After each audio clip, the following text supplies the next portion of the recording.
देखो भाई, first lecture था मास स्पेक्ट्रोस्कोपी का, उसमें हमने पढ़ी थी उसके इंस्ट्रूमेंटेशन। अब नेक्स्ट हमारे पास टॉपिक आता है मास स्पेक्ट्रम।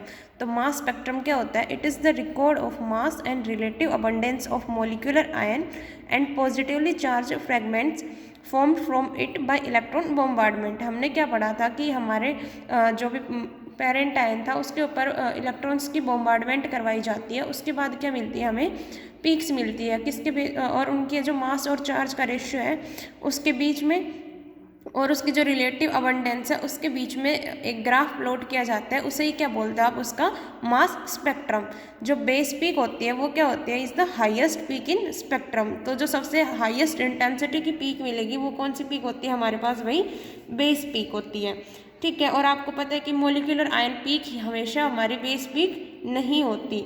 उसके बाद जो रिलेटिव अबंडेंस होती है, आपने वर्ड पढ़ा कि रिलेटिव अबंडेंस और हमारे मास और चार्ज के रेशियो के बीच में ग्राफ बना है। तो जो हमारी रिलेटिव अबंडेंस क्या होती है?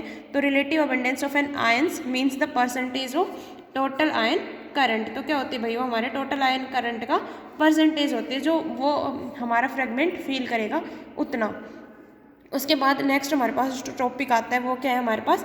मॉलिक्यूलर आयन और पेरेंट आयन।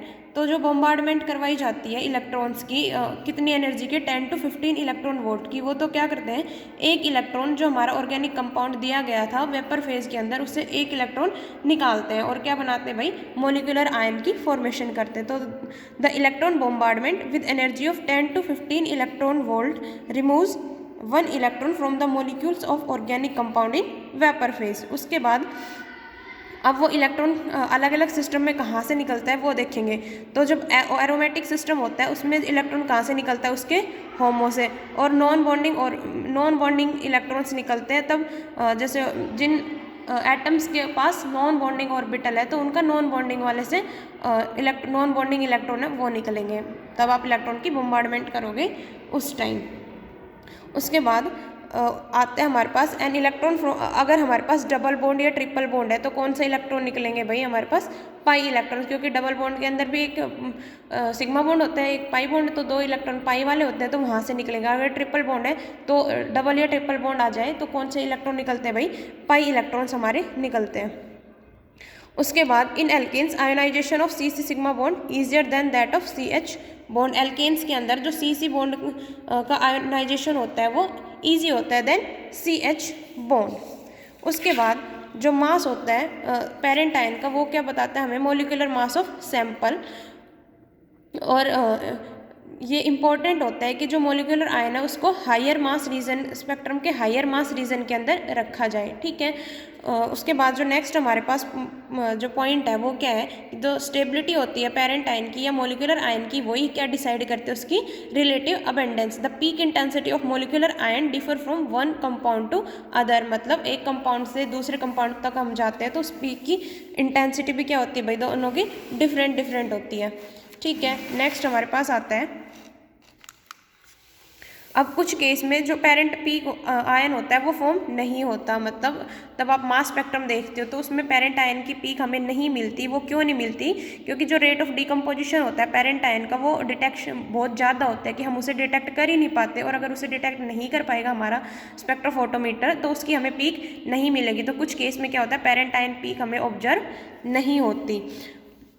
उसके बाद जो रेट ऑफ डिकम्पोजिशन है मोलिकुलर आयन का, वो जैसे जैसे उसका मोलिकुलर साइज इंक्रीज होता जाता है उसकी होमोलॉगस सीरीज के अंदर, उसका रेट ऑफ डिकम्पोजिशन भी इंक्रीज होता जाता है। तो जो बड़े वाले मोलिकुलर आयन होते हैं वो उनमें ज़्यादा पॉसिबिलिटी होती है कि वो अलग अलग टाइप से फ्रेगमेंट करें, या डिटेक्शन के बहुत ज़्यादा पाथवेज हमें मिलते हैं। जितना बड़ा मोलिकुलर आयन होगा उतनी ही ज़्यादा पॉसिबल रिएक्शन पाथवे होंगे डिटेक्शन के लिए।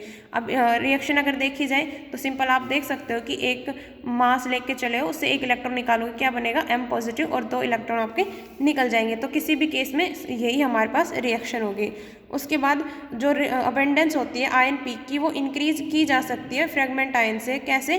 Bye running the spectrum at low ionization potential. तो the abundance of molecular peak can be increased with respect to fragment ion, मतलब फ्रेगमेंट आयन्स है और आपकी मोलिकुलर पीक है, इन दोनों में अगर हमें क्या करना है कि फ्रेगमेंट आयन से मोलिकुलर पीक की अबंडेंस को इंक्रीज करनी है तो वो आप इंक्रीज कर सकते हो। कैसे कि अपने स्पेक्ट्रम के अंदर आपने देखा था ना फर्स्ट क्या था, आयोनाइजेशन पोटेंशियल प्रोवाइड करवाना, तो उस आयोनाइजेशन पोटेंशियल की वैल्यू को अगर आप लो कर दोगे तो क्या होगा भाई, आपके रिलेटिव अबंडेंस मोलिकुलर पीक की इंक्रीज हो जाएगी देन द फ्रेगमेंट आयंस।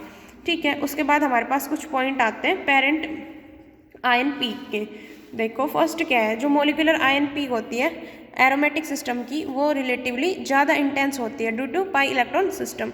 तो अगर आपके पास एरोमेटिक सिस्टम हो और एक हो एंटी या फिर नॉन एरोमेटिक सिस्टम हो, तो या फिर हमारे पास सिंपल सैचुरेटेड सिस्टम हो, तो जो मोलिकुलर आयन पीक है वो किसकी ज़्यादा इंटेंस होगी, एरोमेटिक सिस्टम वाली की। क्यों होती है, क्योंकि उसके अंदर एरोमेटिक के अंदर पाई इलेक्ट्रॉन्स का डिलोकलाइजेशन होता है या पाई इलेक्ट्रॉन सिस्टम होता है, इस वजह से जो मोलिकुलर आयन पीक होते हैं और एरोमेटिक कंपाउंड की वो ज़्यादा इंटेंस होती है।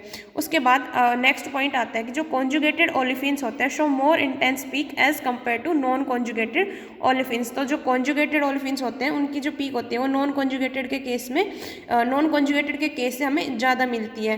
तो जो ये conjugated olefins are more stable, क्यों और ये ज़्यादा क्यों मिलती है, क्योंकि उनकी स्टेबिलिटी ज़्यादा होती है। आपको पता है कॉन्जुगेशन में हमारा सिस्टम है, स्टेबिलिटी ज़्यादा होती है रेजोनेंस में पार्टिसिपेट करने की वजह से।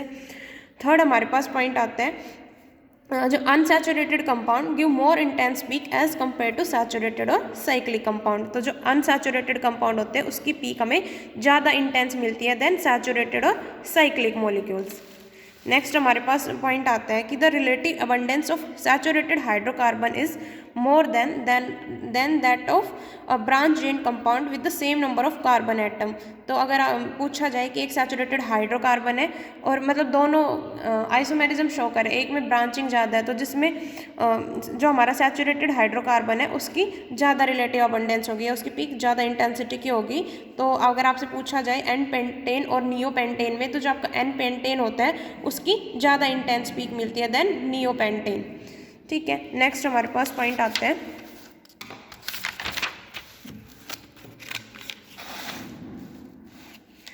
कि कुछ सैचुरेटेड ग्रुप्स होते हैं, सॉरी जो सब्स्टिट्यूएंट ग्रुप होते हैं जैसे कि OH हो गया, OR हो गया या NH2 हो गया, which lowers the ionization potential increase the relative abundance in case of aromatic compounds.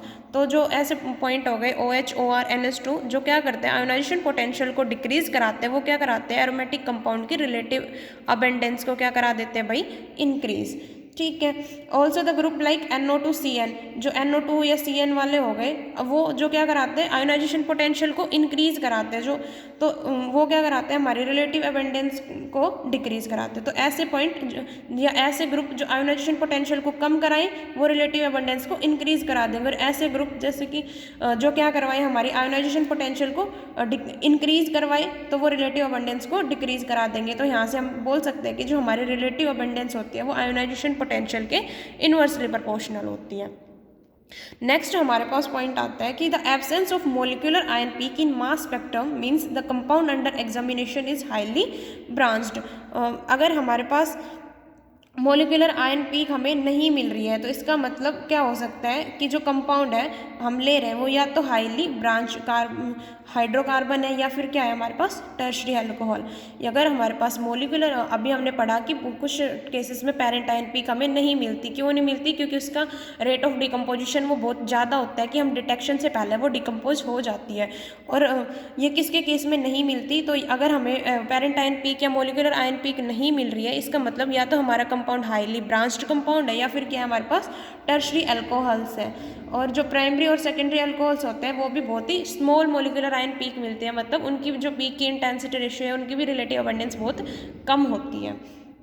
उसके बाद अगर बात करें क्लोरो या ब्रोमो कंपाउंड्स के अंदर, तो क्लोरो और ब्रोमो कंपाउंड्स के अंदर आइसोटोप पीक्स भी हमें मिलती है। तो मोलिकुलर आयन पीक के साथ साथ क्या मिलते हैं भाई, आइसोटोपिक जो इनके आइसोटोप की वजह से पीक है वो भी मिलेगी। तो ब्रोमो के केस में एक तो मिलेगी M पॉजिटिव की वजह से एक M पॉजिटिव और साथ में उसका आइसोटोप है, इसमें क्या हो M+2, तो जो पीक का इंटेंसिटी रेशियो होगा वो क्या होगा 1:1। और क्लोरीन के केस में जिसमें क्या है जो हमारा सिंपल क्लोरीन है उसका तो और उसके जो आइसोटोप है उनके जो रेशियो होगा वो इंटेंसिटी रेशियो क्या हो जाएगा भाई 1:3।